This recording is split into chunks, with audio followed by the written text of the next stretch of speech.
Water.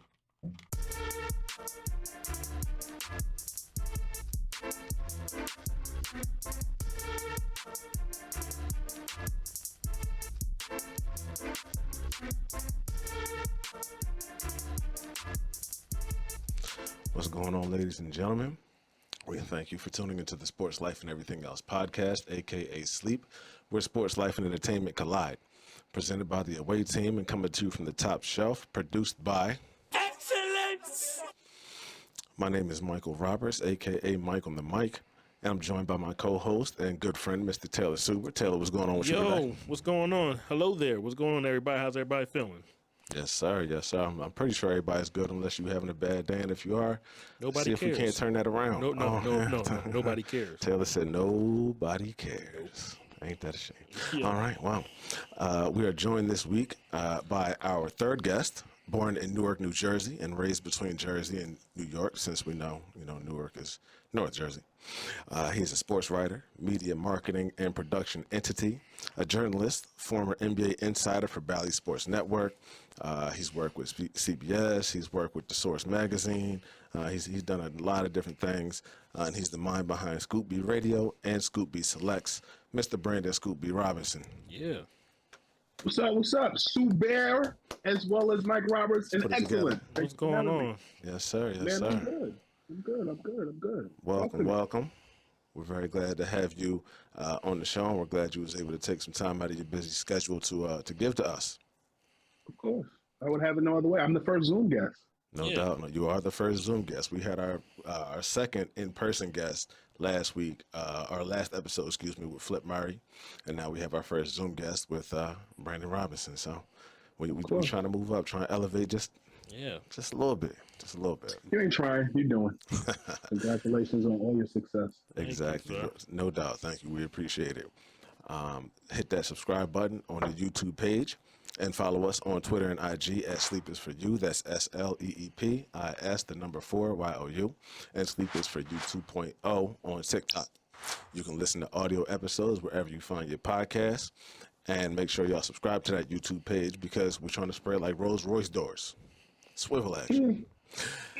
Show love, show hate. We're here for it all. Tell a friend to tell two friends about us. And don't forget you can find us at sleepisforyou.net, the hub for all things sleep related. There are links to access the show from there, whether it be the YouTube page or one of the audio sites. You can also always check out sleepisforyou.printify.me, the place for sleep merch. This week's episode, again, is all about our guests. So without any further ado, let's spin.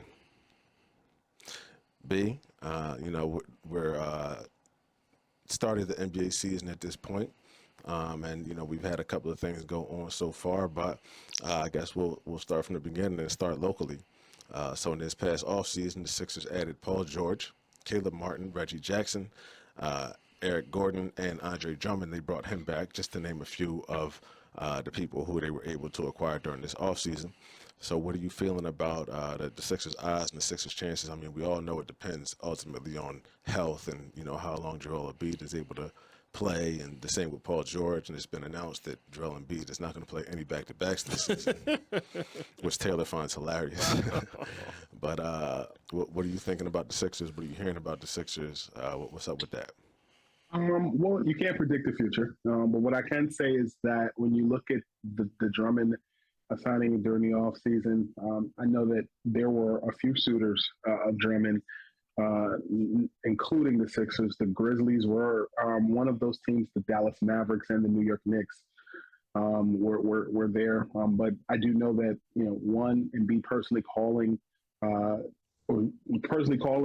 Drummond and asking him to join the team was crafty on his part, because if you really go back a couple of seasons ago, Drummond was on that Sixers team at a point where Ben Simmons and his holdout and the disagreements with the Sixers were a thing, and the Sixers were doing very well prior to that Harden move, but the Sixers felt that they could do better by adding Harden, and they played well. It just didn't pan out the way they thought it would, and that who won the trade is kind of still being decided at this point. But I think Drummond having a relationship with Elton brand. Elton is the silent assassin, and is able to continue to bring guys and develop relationships there. But I'll add that Embiid definitely had a solid backup in Drummond at points when either Embiid didn't play, or even complimentary alongside um, Embiid.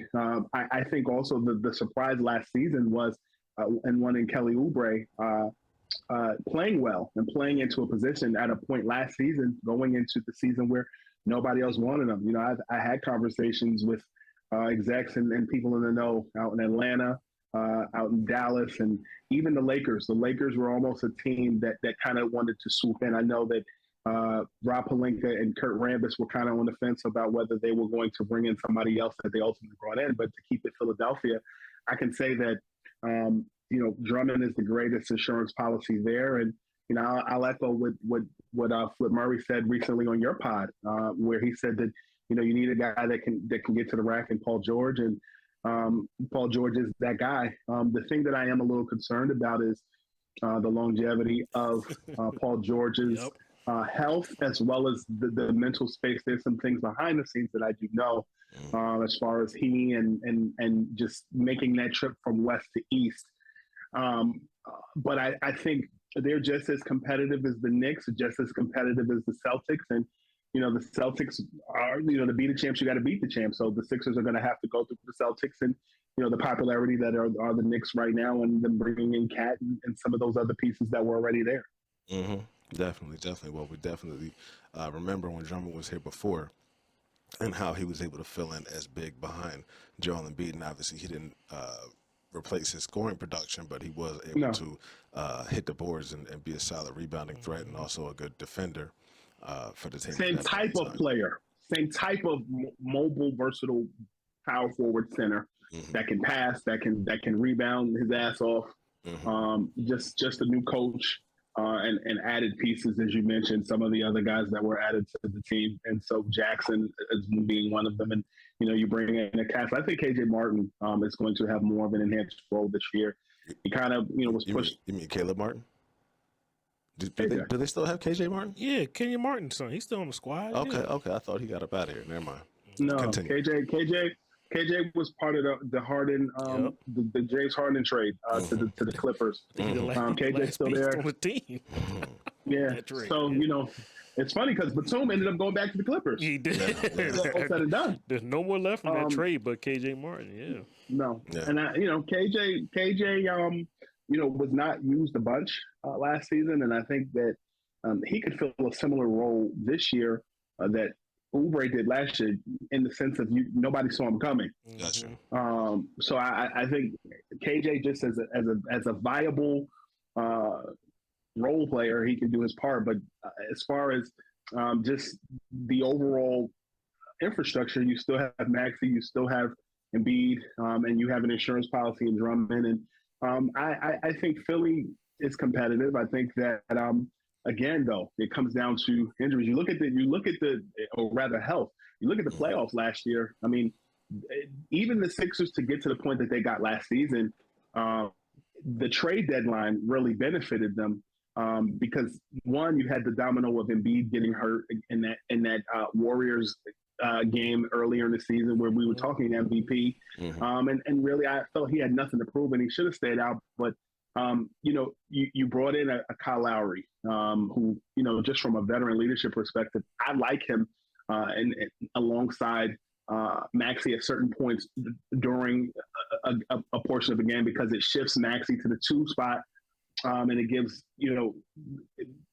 gives Lowry the ability to be primary ball handler or distributor, and allow Maxey to just score the basketball at will. And that helped him in the playoffs. He really earned his penchant in the playoffs against the Knicks. They just ran out of gas, and I think that Embiid injury changed the trajectory. But the fact that they were a lower seed, I'll say that I think their seed, where they were in the Eastern Conference, was not indicative upon their ability, and health played a big part in that. And I think that having an additional roster. I mean, you let Tobias Harris go to Detroit, and you brought in Paul George, and you overpaid him, but at the same time, if he can play along a collection of other guys and really just give you between 15 to 25 a game, that's a solid win. Very true. That's a lot more consistency than we saw offensively from Tobias. So if that can be the way that turns around, that can be a good thing as long as, like you said, he can stay healthy and stay on the court. And I'm excited to see what Maxi's going to show this year coming back from this past offseason. It looked like he's been in the weight room and put on a little more bulk as far as that goes. So how that's going to work and pay dividends for him over the course of the season as far as his health. Taylor, did you have any questions Brandon, about the Sixers? I know what Brandon was trying to say. He's speaking in codes because not too many players go out to the West and come to the East. And that's what I was saying when the transaction first happened. I said, is this man just coming here just for a bag? You know what I mean? Because I'm not trying to say no one, but Sixers had to overpay him, so he's coming from the West to the East. That doesn't normally happen, and now is his mind going to be, on basketball, and that's what it is with Paul George with me. Like, I think he's an incredible player. He's probably on the borderline of being a Hall of Famer, but is his mind still on being out in the West because that's where he's from, and now he's coming to the East to get that bag. I'm pretty sure if the Clippers gave him the same bag that the Sixers gave him, he would still be out there. But since they didn't quote unquote offer him, or I don't know, I think they was trying to give him like a hometown discount. He didn't want that, so now he's in. Is his mindset going to be, all right, I'm going to be the number 2/number 3 here with the Sixers, and I'm going to bring it home, or is he still going to be? Is his mind going to be out west? That's what my problem. This is what I was speaking in code, and what I'll say is this, but maybe not for the reasons you assume. Mm-hmm. When looking at Paul George and looking at it from a lens of a basketball academic, a basketball scholar that you are, I would look at him from the lens of how we looked at Damian Lillard in year one in Milwaukee. Yeah. I'm saying that for a reason. Mm-hmm. Okay. And I think in year two, Lillard is going to wow a lot of people because I think that in year one, there was a lot of different moving parts in Milwaukee with coaching, as well as just the East has just gotten that much better, and it's gotten even more better this offseason. I think that for Paul George, he fits that mold. But I'll add this. You talk about him leaving West. It's not like he hasn't left West before, playing in Fresno and then going to Oklahoma, or even before Oklahoma, being in Indiana, and then going to Oklahoma, and then finding his way to the Clippers. Yeah. So, I mean, as far as being home, sometimes home can be a gift and a curse. That's what Flip said on our last episode. I asked him if he didn't obviously play for the Sixers during his career, but if he had an opportunity to, and if he would have wanted to, and he said more or less not really, just because of what comes with that.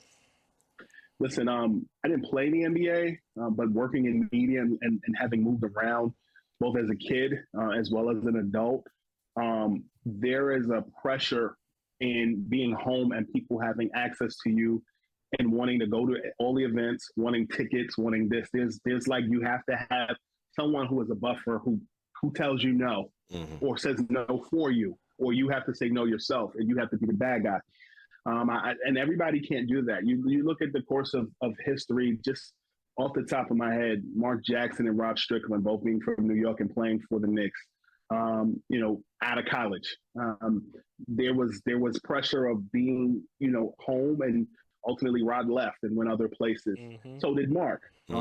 Stephon Marbury leaving Minnesota, playing for the Nets. Yep. The Nets, at first, he shared this with me the other day. He was saying to me that, when he first played for the Nets and playing in New Jersey, you had a lot of people, the new excitement of coming to the tri-state area and playing. But then after a while, nobody wanted to come to the Meadowlands because for some people, so many of his family, they were still in the city, and there was no direct train that went to the Meadowlands. But when he came for the Knicks, he had to get more tickets. Yeah.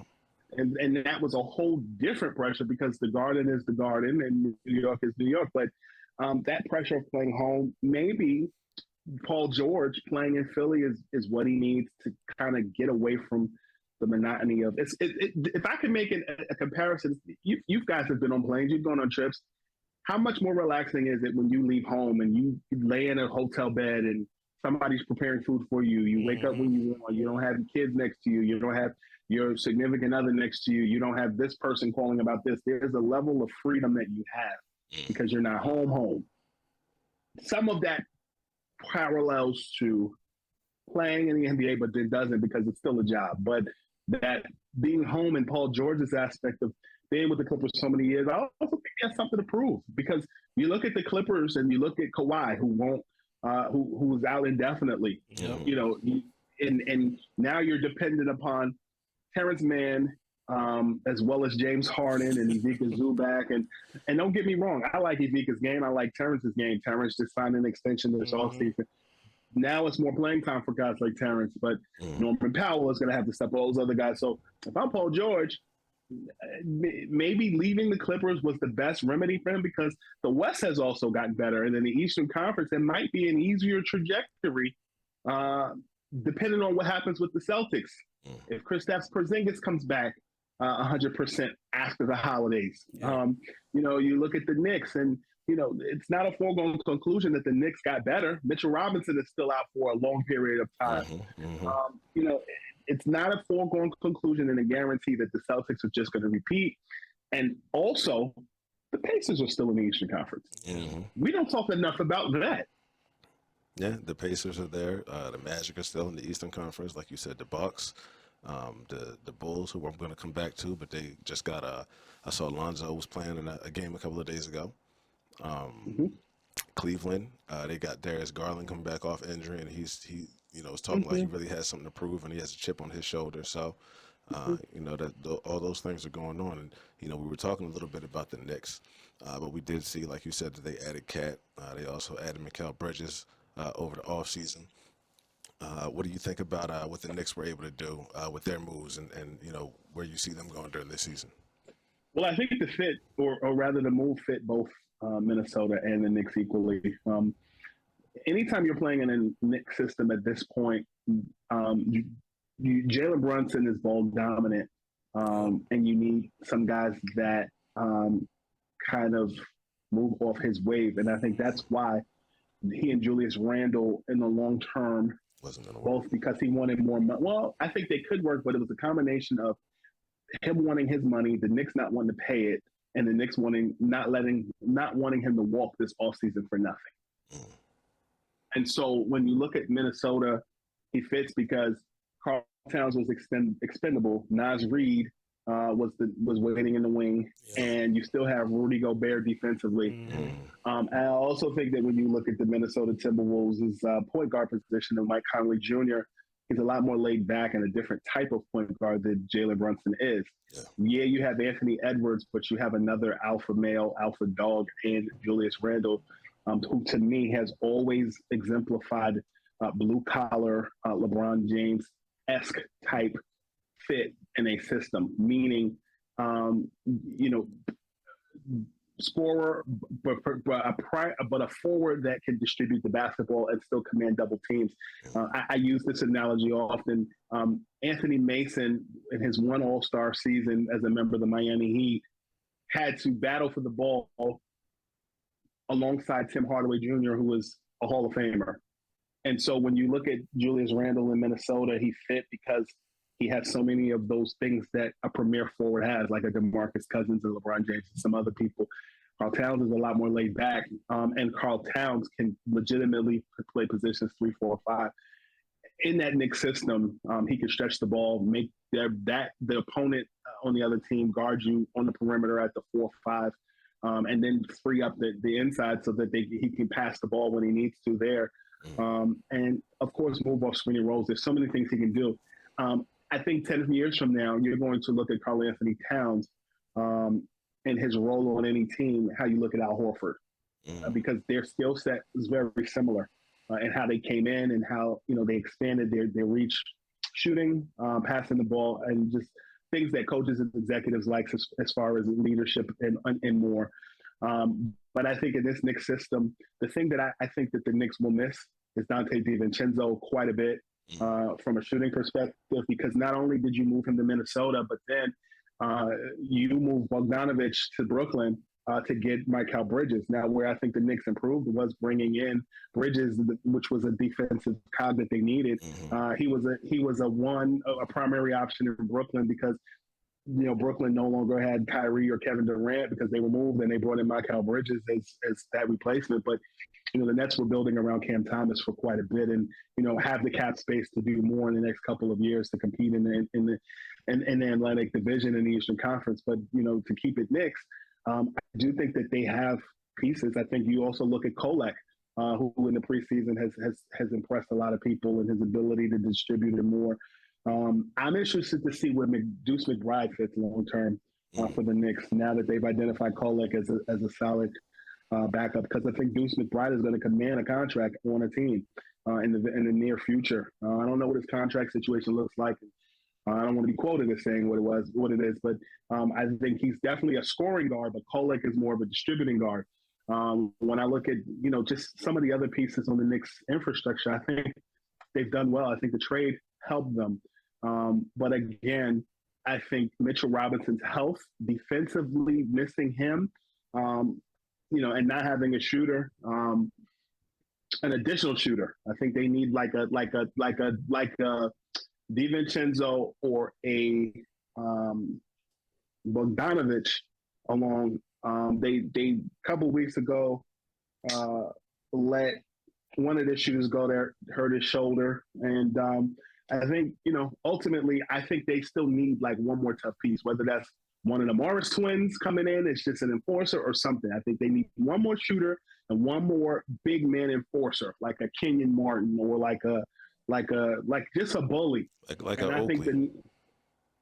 Well, you can't say that at 2 Pennsylvania Plaza in New York. You're up too loud, but I get your sentiment. Yes. Yeah, just they need an that enforcer. type of player, somebody that's going to play nasty on the inside along the lines of what you said you're expecting from the new guy from the Sixers, right, Taylor? The French guy they just brought in. Yeah, I was going to bring him up. We kind of moved to the Knicks. He played his ass off in the Olympics. He did. He dunked on Bron, and I kind of thought that like everybody forgets about that. He's like a linchpin guy. Now I think the Knicks, they still got Precious Achiuwa, right? He's still there, right? Yeah. Okay. Yes. All right. So like guys like that. OG. Well, OG he's a different type of player. He's going to play two ways. He can score. OG can do a whole lot, but he always takes a back seat because he know he's never going to be the quote unquote best player on the team, but he's always going to be a guy that can always be a factor on a winning team. So OG's still going to be there. He can play 2, 3 to 4. He can play pretty much anywhere. I don't think anybody's going to be. I don't think OG's ever going to be a problem. And he can probably defend 5. Yeah. OG. I like OG. I always like OG's game. He's never going to. He's like a better version of a Tobias Harris. Like, I'm going to get down and dirty and do what I got to do. He just had to, stay healthy and stuff like that. So, Hear what you said about Tobias with the Knicks, yeah. But I think OG is.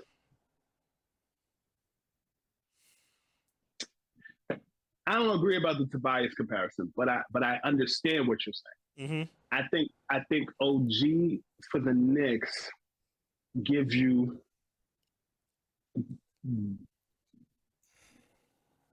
compliant scoring. Yeah. Tobias was always to me a borderline superstar, but a star. Tobias, if I'm not mistaken, was an all-star. Tobias to me, I think he did have one all-star season. Yeah, like Tobias Harris, if I'm not mistaken. Not with the Sixers. No.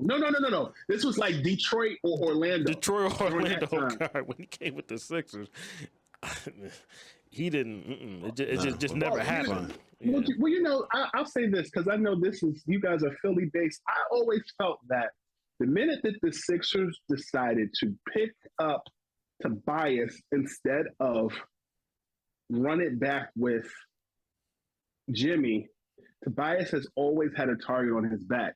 And when Tobias first came to Philly, nobody said anything. Yeah. That's because when he came here, he was a part of a few people came here because he came here, like you said, Jimmy came here during like a very short period, like before the trade deadline or something like that. I think Jimmy was here first, right? And then they got Tobias. I just know that it Yeah, was and both around the same time. Yeah. yeah, but also you're dealing with a Tobias um, who was more agreeable with Brett Brown, and Brett Brown didn't like a certain type of player on his roster. Mm.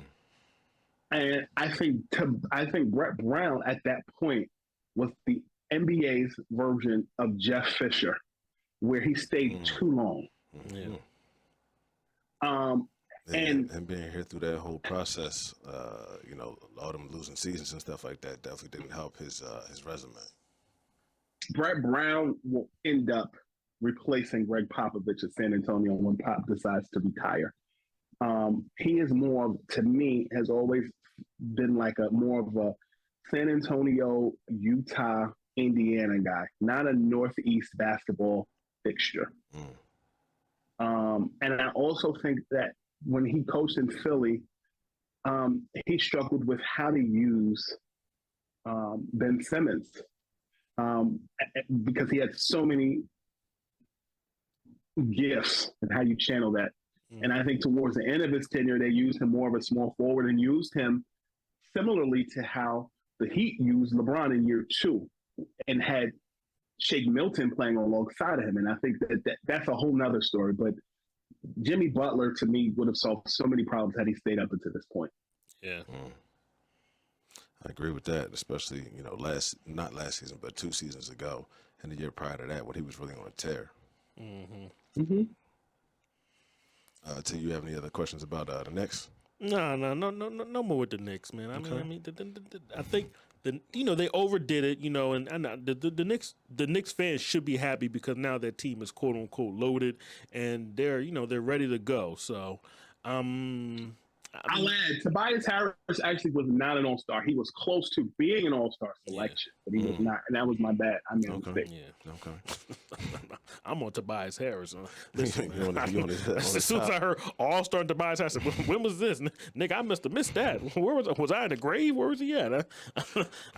Listen, man. You was in hibernation. I was here because he was here for 5 years and it just never pushed through that cylinder or whatever it was. He was always just, I'm cool with scoring 17, 18, 19. He never got to that point where he wanted to score 25, 24 a game. and we just knew he could depend. We always knew that Tobias Harris was going to get you 17, 16, but there's going to be some nights. Remember that one game? Like 4, 6. Remember that one game we went like 0 for 7 and he played 30 minutes. Like, bro, how you played 30 minutes and you only go 0 for 5, 0 for 7, and then he didn't do anything. Like, bro, so he was never going to be that guy, unfortunately. So, getting out of talking about the Knicks, we're going to take it to the other coast. And another one of the biggest stories coming out of this past offseason was, of course, Bronny James getting drafted to the LA Lakers, and now he'll be playing along with his father, LeBron. We had Flip Murray on, like I said, our last episode, and he actually coached Bronny in a pre-draft type of scrimmage, I guess they had, or games they had. But he was saying from being up close and speaking to him, he feels like he has a really good basketball mind and he's going to adjust to the game. He just needs to get out there and get more reps and more experience under his belt. And he's saying that it helps him that he's been around the game his whole life with his dad being LeBron. He's been around, the players. He's been around the scrutiny that his dad's faced and all those types of things. So it's not going to be a big deal for him or a lot to transition to this situation. How do you feel, or what are you hearing about how how Bronny is adjusting to life in LA? Well, I personally have been around Bronny since he was in high school, and know that it takes time to adjust. And I agree with what Flip said, but I'll add that second generation athletes have had a reputation for either adjusting, outshining their parent, or staying in the league for a long period of time. Look at Klay Thompson. Look at Steph Curry. Kobe Bryant, just to name a few. Kobe took a little bit of an adjustment, and we went from an air ball in the playoffs against the Utah Jazz to a statue in front of Crypto.com Arena. Yeah. We look at Steph Curry, who had some ankle injuries and was around his dad as a member of the Raptors, the Charlotte Hornets. was around Dell when he was a member of the Hornets. And um, guys that were on that team, B.J. Armstrong, Vernon Maxwell, Kendall Gill, shared stories of how, Steph would be at the front of the team playing and would be putting on concerts, singing for guys on the plane. So, the second generation athlete is nothing new.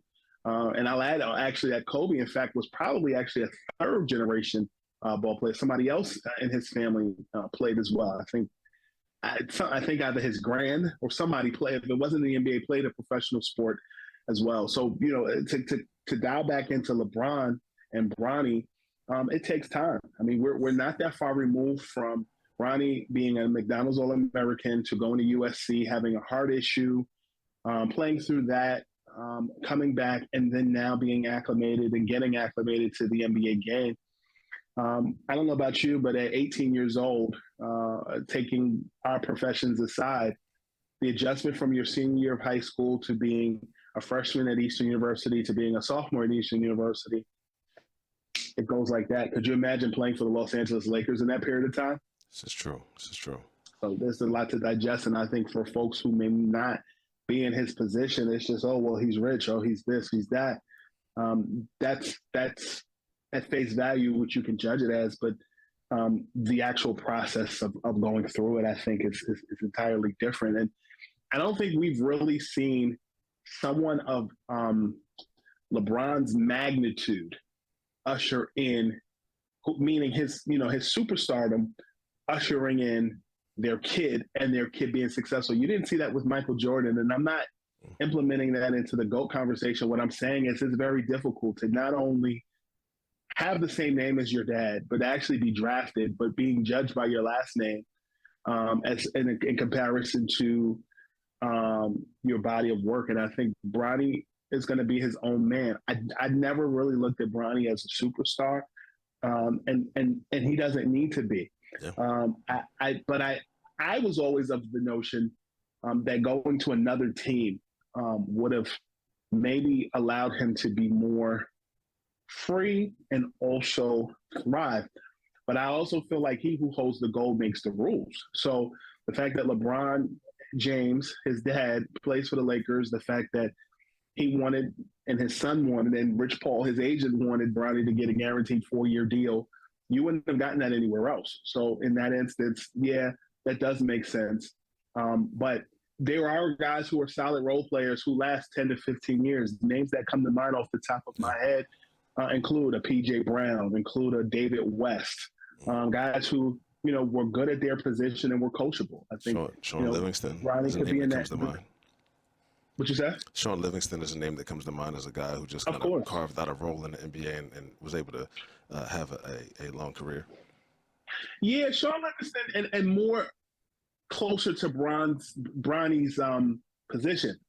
In my mind, the only difference with Sean Livingston is that Sean was a highly heralded high school star at 6'8" and had a terrible freak injury that changed the trajectory of his career. I mean, we were talking about Sean Livingston as like a Darius Miles or more, but Bronny, we were never looking at him in that vein. We were looking at him as the son of a ball player, and the heart situation really changed a lot. Yeah, and he's playing his way in shape. Absolutely. All right. Well, I was thinking maybe he could, follow a similar trajectory, although his father didn't play in the NBA. But Alonzo Ball came in, he played for the Lakers for a couple of seasons, and he got sent to New Orleans. He was able to kind of more find himself and his footing, and then he ended up in Chicago, and now, we see what's going on with him. Perfect segue there. I'll let you continue. So we're going to move on to Chicago. And like I was saying earlier, Alonzo Ball just came back and played a preseason game pretty recently. He looked pretty good. He made a couple of shots, and he was looking comfortable out there on the floor. How do you feel about what's going on with him, and what are you hearing about the Chicago Bulls situation and him coming back, joining the fold, along with Zach LaVine and Kobe White and the other guys they got over there?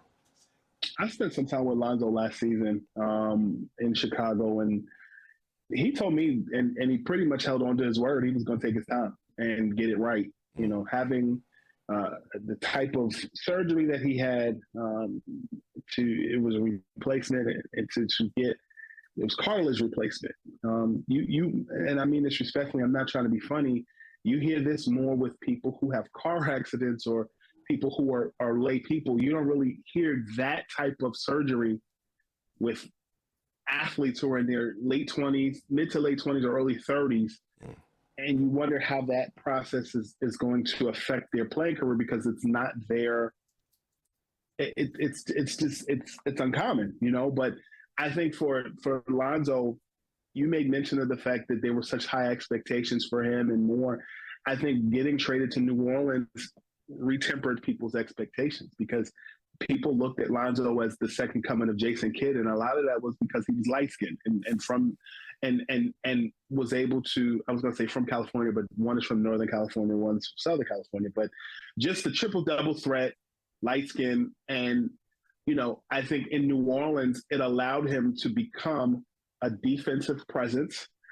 It allowed him to be his own man, and then coming to Chicago, that was supposed to be the 3 to 4 headed monster with Nikola Vucevic, Zach LaVine, as well as DeMar DeRozan and Ball. And I think now, unfortunately for the Washington Wizards, I feel like the Chicago Bulls are going to go higher up in the Eastern Conference column, and I feel like the Wizards may replace where the Chicago Bulls were dwelling while Lonzo Ball was out. Lonzo Ball coming to that Bulls team was such an integral part to the Bulls with Arturas, Curtis Service, and some of those other guys in that front office looking to really move up. And now that you have Lonzo coming back, one, I think the LaVine conversations as far as trade and more kind of cease. And also in Lonzo Ball's absence, the world began to really see the talent that Kobe White has become. A guy legitimately who had many people's attention and some people's eyes was in the most improved player of the year conversation last season, particularly, you know, how he was playing towards the end of the season and in the play-in tournament. But I think that those guys in Chicago playing under head coach Billy Donovan have infinite potential. And Lonzo was really the piece that they were missing as a distributing point guard. And if he can stay healthy, what I said about, you know, just seeding in the Eastern Conference, I don't look at them as a champion, but I do look at them as a competitive force, piggybacking off of where they left off at the play-in tournament last season. Gotcha. Okay. Taylor, did you have any questions regarding the Bulls? Man. Listen, we all good. The only thing I want to think about is, the thing I want to talk about is now that we're getting into the different parts of teams. What about like the super teams? I don't think super teams are. I think that it's a thing of the past right now, even though we still have it with the Phoenix and stuff like that. But do you think the super team, do you think that era is kind of gone? Or do you think the teams are going to start going to where we're going to start trying to do things organically? What do you think about that? That quote unquote that super team. Do you think that's going to be gone for a little while?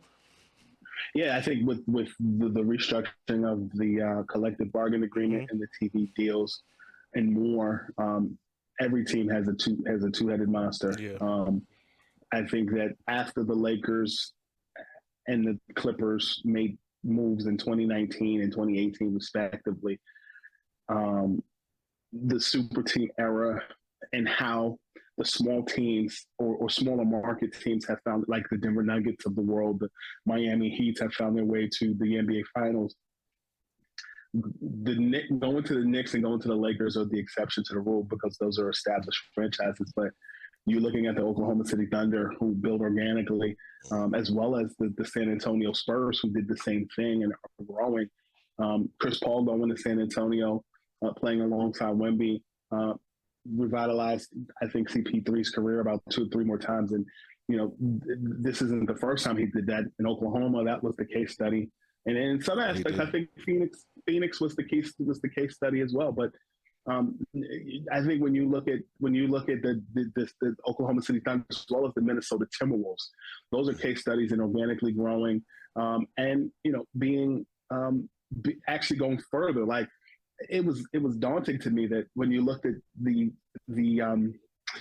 many of my mainstream media colleagues it seemed like they were so surprised that Minnesota and Oklahoma could potentially go to the finals because everybody was jumping on the what LeBron is doing bandwagon, as well as Steph Curry, and like there's more out there in small market teams, but right, and there's more to life than small market teams that include Nikola Jokic.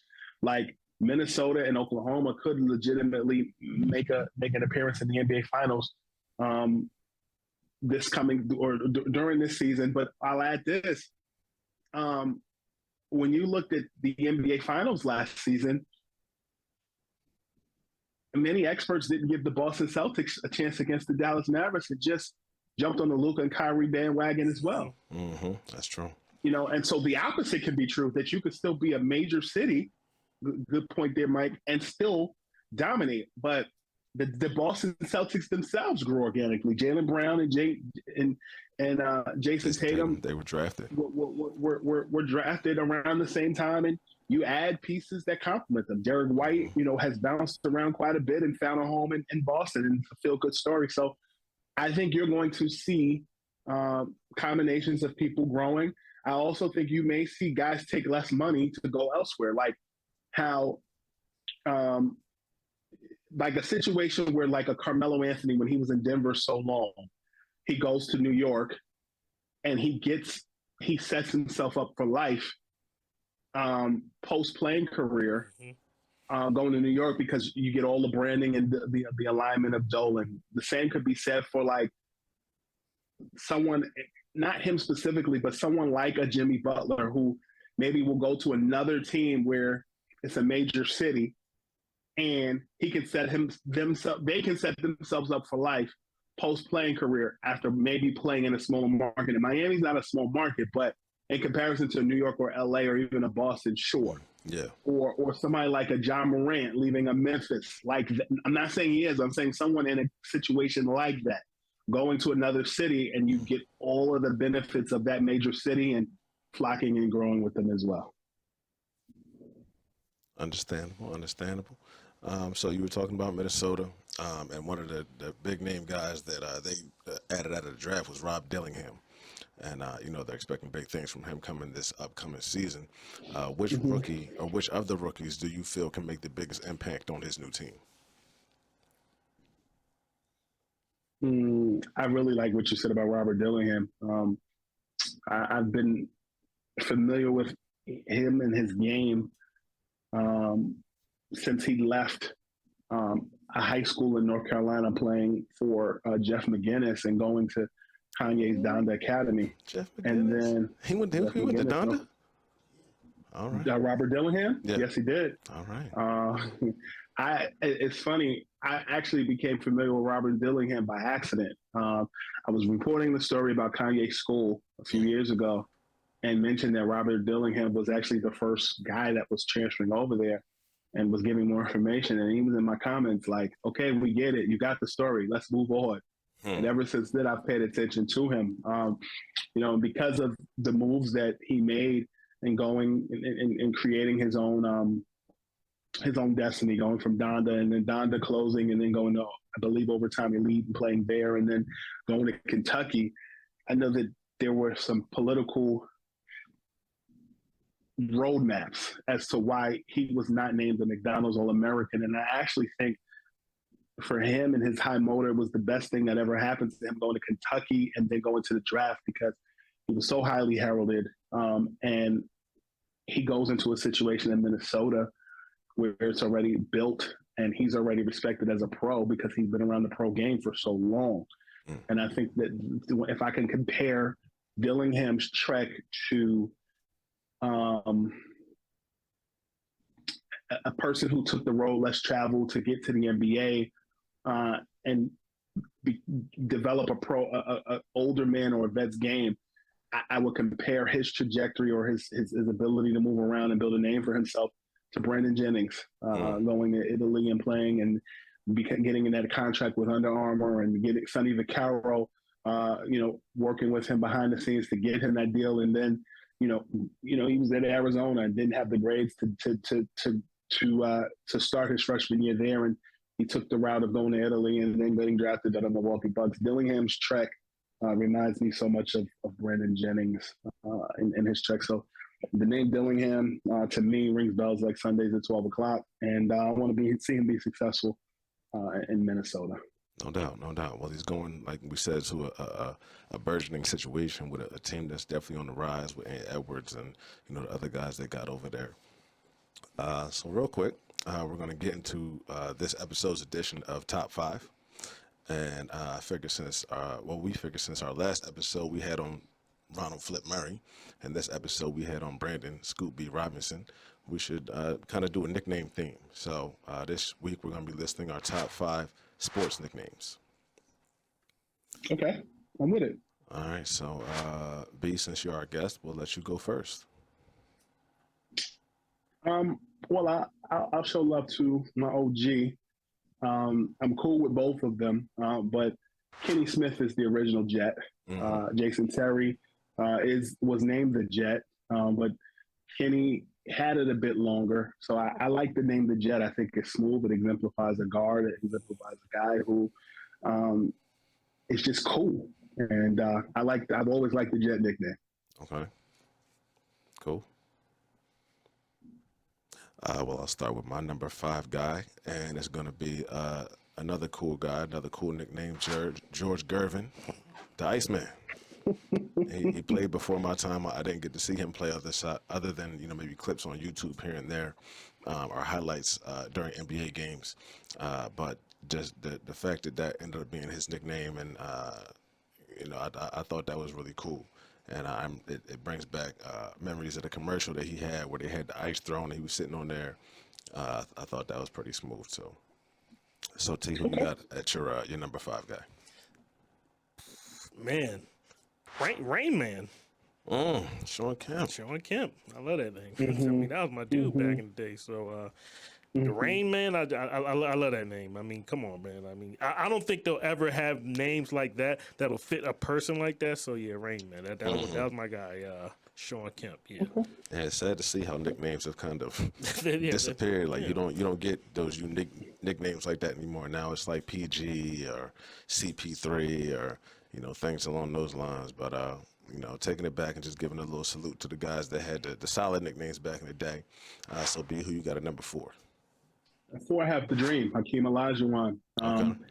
His special move, the Dream Shake, fit his personality, and he was a dream for maybe even a bad dream for opposing defenses. His ability at the center position to move like a guard, to shake and shift.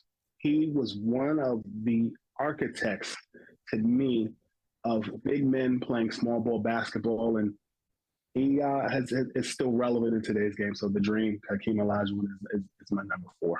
It was definitely a dream for the city of Houston, being a driving force, them getting 2 rings back in the 90s after, MJ retired. But number 4 on my list, I'm going to take it to a local guy. He started in the ABA, so y'all should know where I'm going with that. But Dr. J, Julius Erving. Doctor. He's still referred to as the doctor to this day. Anytime people see him, that's what they say. So that had that type of longevity and to have your nickname stick with you for that long a period of time is definitely a testament to what he did over the course of his playing career. So Taylor, who you got for your number 4? You know me, I love a different type of sports. My man, what's my man out in the Big Hurt? You talking about Frank Thomas? Frank Thomas, yeah. Out in Chicago, yeah. Chicago White Sox legend. Yes, yeah. So that's one of my favorite names, the Big Hurt. I mean, he had the joint on the sneaker. So that was one of my favorites from back in the day.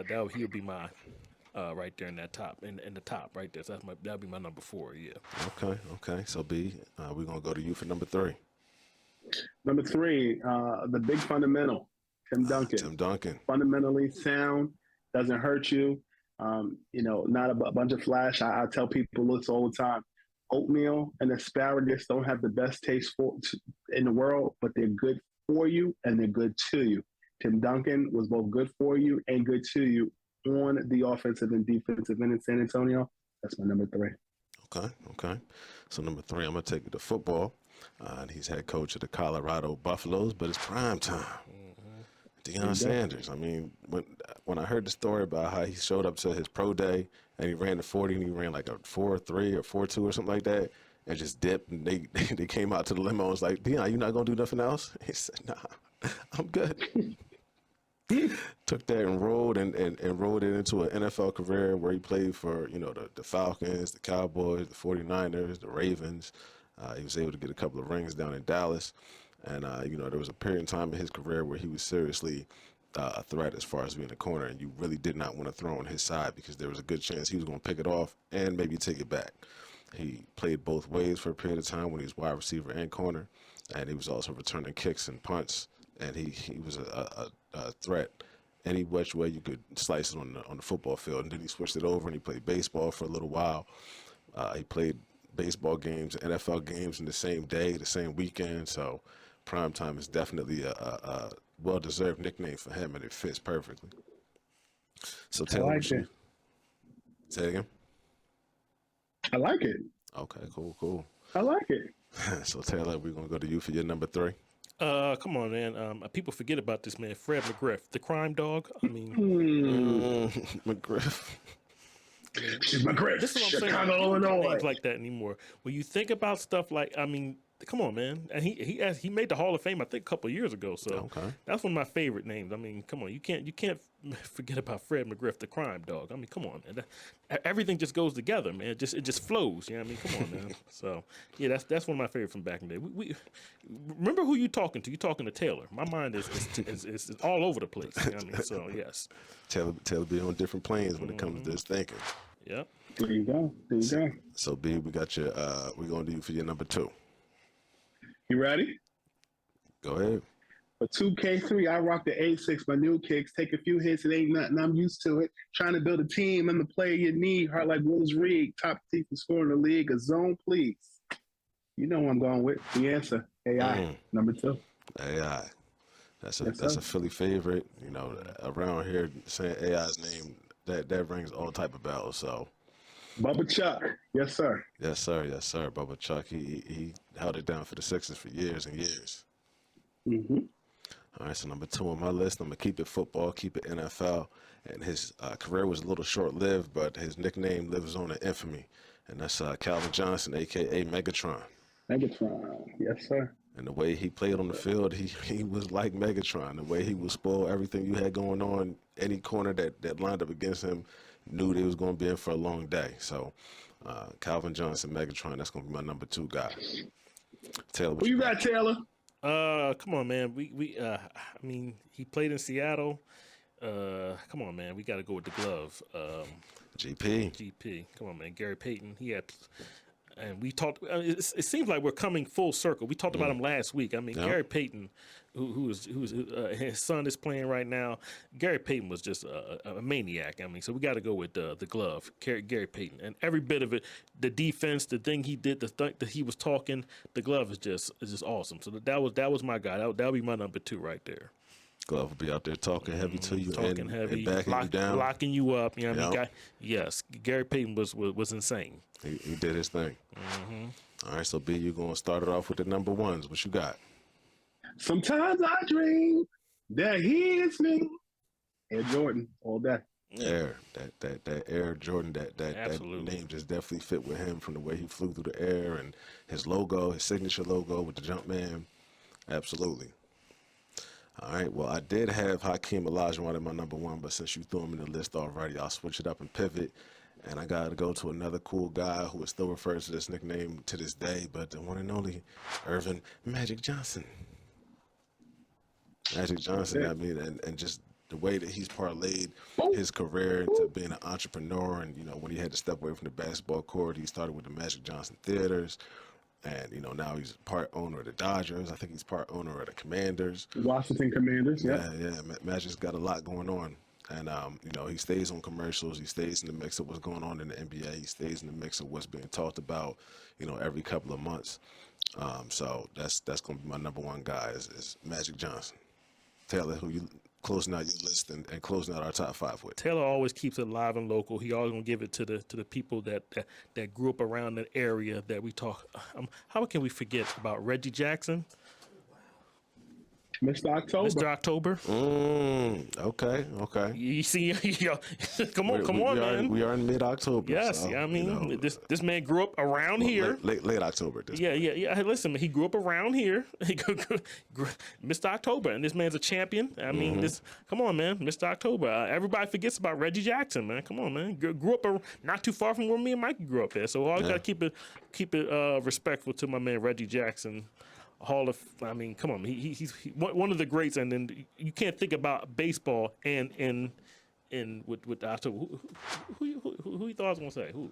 Got no honorable mention in that. Yeah, we got honorable mention. Yeah, go for it. Yeah, absolutely. Yeah. My honorable mention was Magic Johnson, but you know, The Black Mamba. Black Yeah, Mamba. because I thought when you hit the local, I was like, I came up like he got it. So that's what I thought you was saying. Well, I thought one of y'all was gonna get that. You know what I mean? So I kind of, you know what I mean? And yeah, of course, the Black Mamba. Black Mamba. That's definitely got to go into the Absolutely, conversation too as one of the tops. Absolutely, yeah. Absolutely. All right, well, getting back to just a little bit more NBA stuff. Klay Thompson in this offseason took his talents from Golden State to Dallas. Oh, yeah. I wanted to get your opinion on that and how you think he's going to fit in with what they got going on down there. Shooting at an all-time high. I know that ultimately Klay decided to come to the Mavs because of his relationship with Kyrie. They both wear Anta sneakers.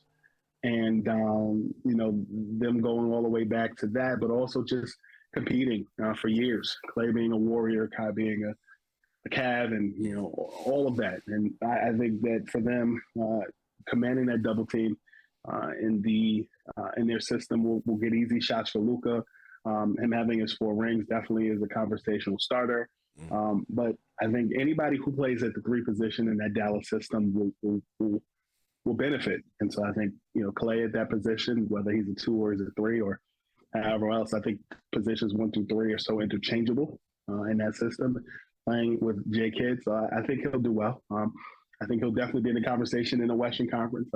You know, Dallas got better, Houston got better, San Antonio got better. The smorgasbord of different teams that are looking to compete in the Western Conference, and Dallas is in that conversation.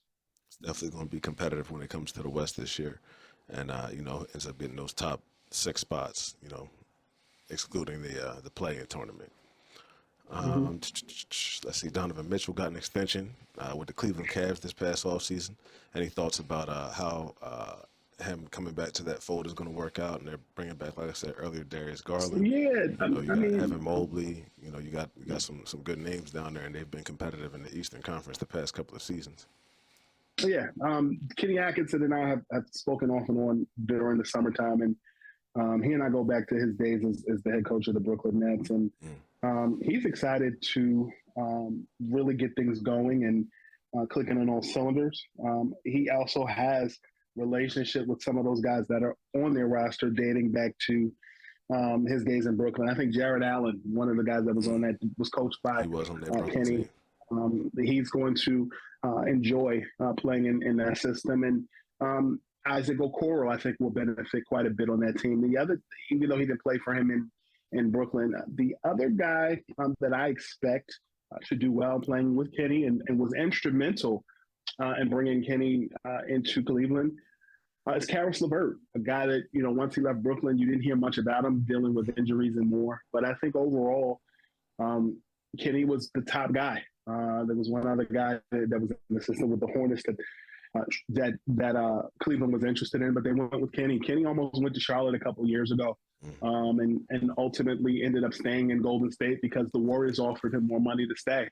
And so he got another championship, and, you know, was really in a good system in Golden State after, which was a reprieve after his time in Brooklyn, and he was ushered out because of Kevin and Kai. But he finds a team that's his, and I think he'll flourish in Cleveland.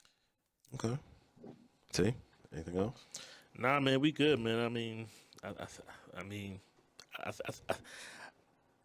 I appreciate you coming here, man. I think we covered everything. I don't have nothing else to say, man. We appreciate you. We thank you, man. All right, B. Well, we'll get you out of here and finish it up with some things regarding you well, not personally, but professionally. Excuse me. So you do have the Scoop B Selects, which is going on right now. You also host Scoop B Radio. You had various guests on thus far on Scoop B Selects, from Nancy Lieberman to I forget who the first person was you had Smush on. Parker. Smush Bush Parker, Parker, yep. yep. And you've been in and out of the headlines on the blogs and everything like that lately. What do you have on the horizon that's coming soon?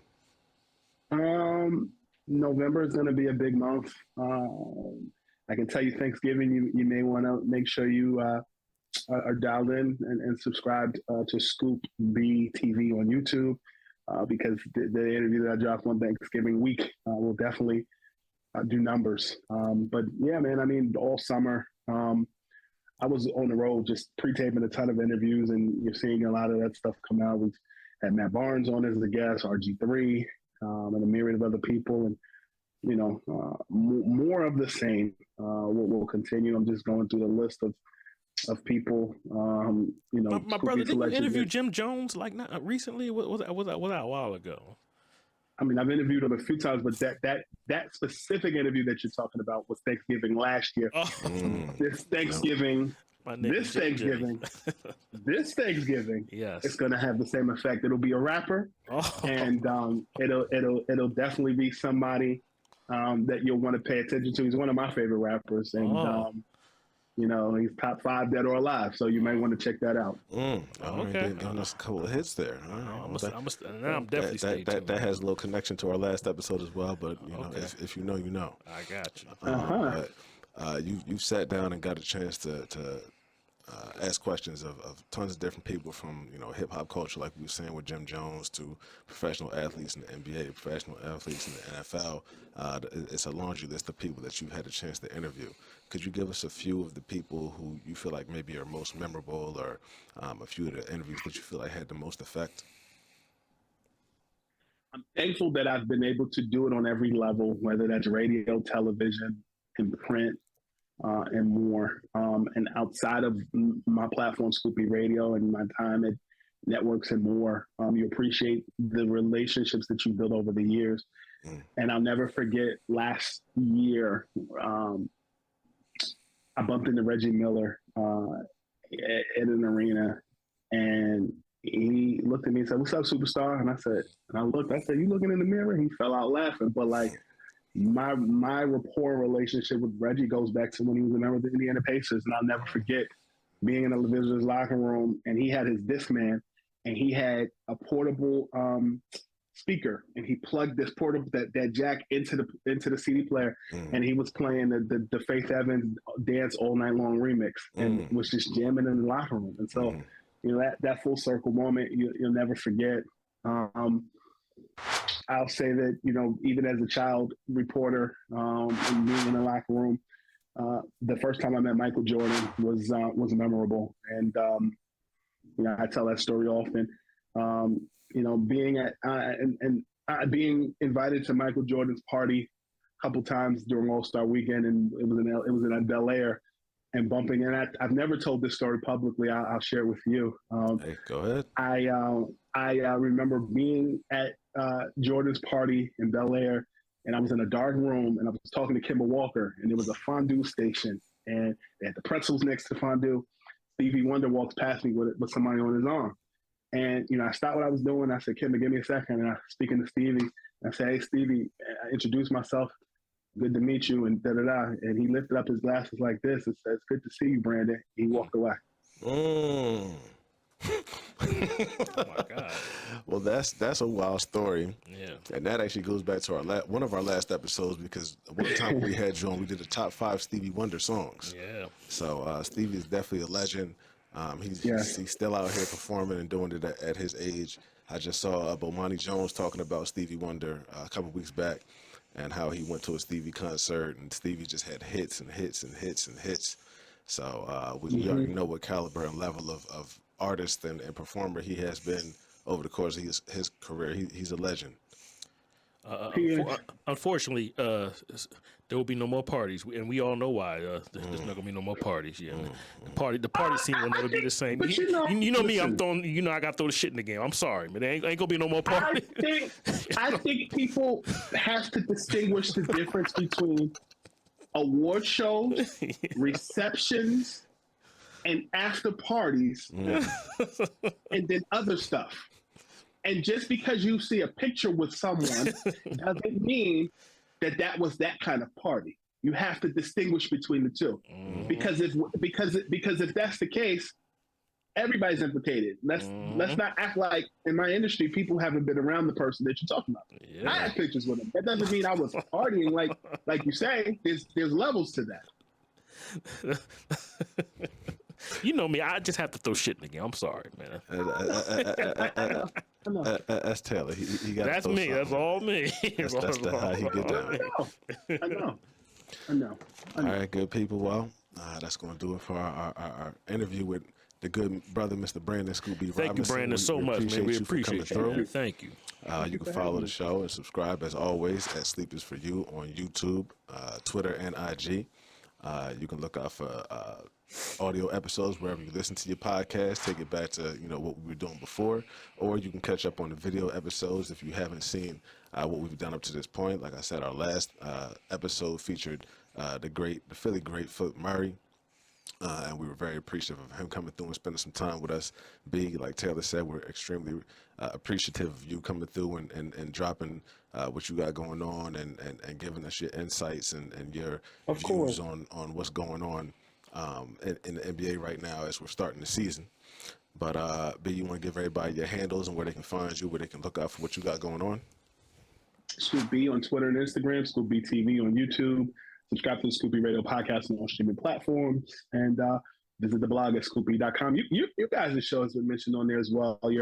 Your interview with Flip Murray, and yeah, man. So you never know who you should be talking to, but more than anything else, it'll be something you've never heard before. And I'm glad to be rocking with you guys. Thank you as always. Thank you for the opportunity to be myself.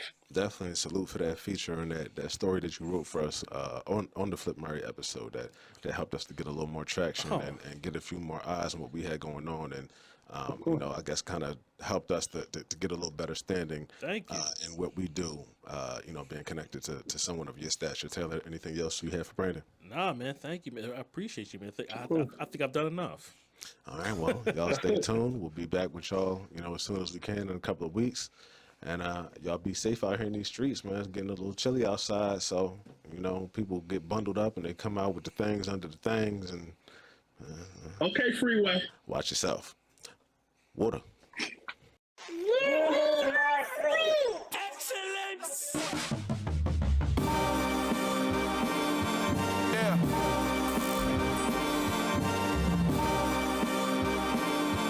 We back.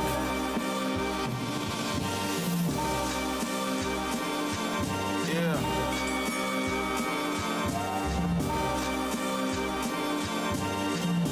The GP will see you now. Look, free to return to that emo rap. Ain't no kilo stash. Augustus' son had to reload that. Daddy gone, but his legacy strong. How do you figure? I too thought I'd be dead, all things considered, but I'm living, thriving and growing, fighting opponents that I'm with it. Striving to know who died for the lowest, don't you get it? The industry hopers try to control us, I ain't with it. I got me a goal that's highly explosive with my wife and my baby. What I'm writing is weighty. Call me S.O. or Bebenberg. They knighting me lately. Stand where the light is, feeling lighted, delighted, and maybe I'm getting grown. Nothing wrong with Bible and Baileys. I open up the text, got my mind closer off the edge. Goes the architect. I ain't gotta go to your connect. I gotta go direct. Him and I through the sun up.